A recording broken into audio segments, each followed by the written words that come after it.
এই মুহূর্তে বাংলাদেশের সবচেয়ে বড় তারকা কে? হামজা চৌধুরী নাকি সাকিব আল হাসান? না দেখেন আসলে দুদিন ধরে গতকাল থেকে আসলে এই বিষয়টা নিয়ে বেশ চর্চা হচ্ছে। আমি দেখছিলাম বিভিন্ন জায়গায় কথা বলছে আসলে ২ বছরের একটা বাচ্চাকেও যদি রাস্তায় জিজ্ঞাসা করা হয় যে কে সবচেয়ে বড় সুপারস্টার, সে নাকি বলবে হামজা চৌধুরী। কিন্তু আমার যদি মনে হয় বাংলাদেশে ২০ বছর থেকে ২৫ বছরের কোনো যুবক, এমনও অনেক যুবক আছে তাদেরকেও যদি জিজ্ঞেস করেন হামজা চৌধুরীকে বলতে পারবে না।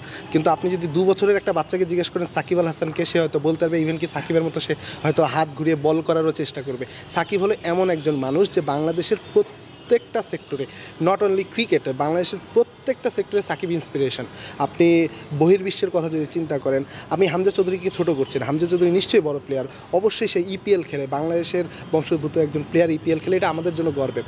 আমি হামজা চৌধুরীকে ছোটো করছি না, কিন্তু আপনি যদি ইম্প্যাক্টের কথা চিন্তা করেন, সাকিবের আর হামজা চৌধুরী, এখনও হামজা চৌধুরী যেখানে বাংলাদেশের জার্সি গায়ে এখনও একটা ম্যাচও খেলেনি।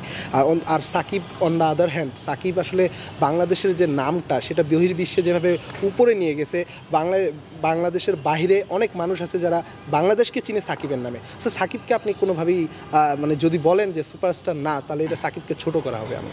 আচ্ছা ভাই, বাংলাদেশের বাইরে যদি আমরা ধরি, সাকিব আল হাসানকে যে পরিমাণ মানুষ চিনে বা যে পরিমাণ মানুষ ভালোবাসে, অনলি ক্রিকেটের জন্যই না, ব্যক্তি সাকিব হিসেবে ভালোবাসে বা বাংলাদেশের জন্য তিনি যা করেছেন। হামজা চৌধুরী মাত্র নতুন এসেছে, বাংলাদেশের নামটাই মাত্র এসেছে নতুন, বাংলাদেশের পাসপোর্ট পেয়েছেন। সেই দিক দিয়ে যদি বলা হয় যে বহির্বিশ্বের কার নামটা সবচেয়ে বেশি আলোচনায় আসে?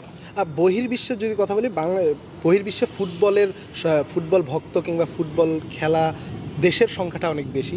আবার অন্যদিকে ক্রিকেট খেলা দেশের সংখ্যাটা অনেক কম, দর্শকও কম। কিন্তু আপনি যদি হামজা চৌধুরীকে বলেন, হামজা চৌধুরী লেস্টারে খেলেছেন, এখন শেফিল্ডে খেলছেন।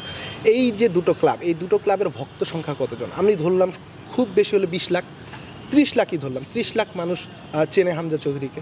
আরও যদি আপনি দরকার ৫০ লাখও ধরলেন, মানুষ হামজা চৌধুরীকে চেনে। আপনি সাকিবকে এক বাংলাদেশে ১৮ কোটি মানুষ চেনে, এক ভারতে ১৫০ কোটি মানুষ আছে, সেখানে তো ৩০ কোটি মানুষ তো সাকিবকে চেনে। তো সাকিবকে চেনে বেশি, যে এটা প্রমাণ করতে আসলে খুব বেশি গণিত করার দরকার হয় না, আসলে এমনিই বোঝা যায় সাকিবের ভ্যালুটা কোন জায়গায়। ব্যক্তিগত অর্জনের কথা যদি বলি, বাংলাদেশের হয়ে সাকিব আল হাসান তার যে অর্জনগুলো আছে, সর্বোচ্চ ম্যান অফ দ্য ম্যাচ, সর্বোচ্চ ম্যান অফ দ্য সিরিজ। অন্যদিকে হামজা চৌধুরী দেশের জন্য এখনও কিছু করার সুযোগই পায়নি, মাত্র শুরু করছেন। সেই দিক দিয়ে বিবেচনা করলে অবশ্যই সাকিব আল হাসানকে, আপনি কি এটার সাথে একমত?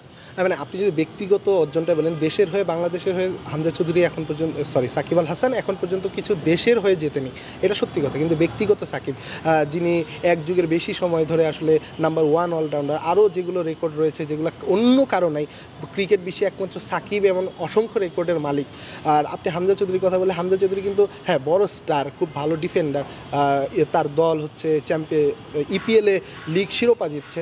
কিন্তু হামজা চৌধুরীর ব্যক্তিগত সাফল্য কিন্তু এভাবে নাই ফুটবলের কথা যদি বলে। তবে হ্যাঁ, বাংলাদেশে যখন হামজা চৌধুরী খেলবে, বাংলাদেশের অবশ্যই মান বাড়বে, বাংলাদেশের ফুটবলের মান বাড়বে, বাংলাদেশের ডিফেন্সের মান বাড়বে, এবং হামজা চৌধুরী আসার সাথে বাংলাদেশের ফুটবলের যে মার্কেটিংটা মানুষের মধ্যে পৌঁছে যাবে, এবং মার্কেটে ফুটবলের জনপ্রিয়তাটা নিশ্চয়ই আরও বাড়বে। Thank you.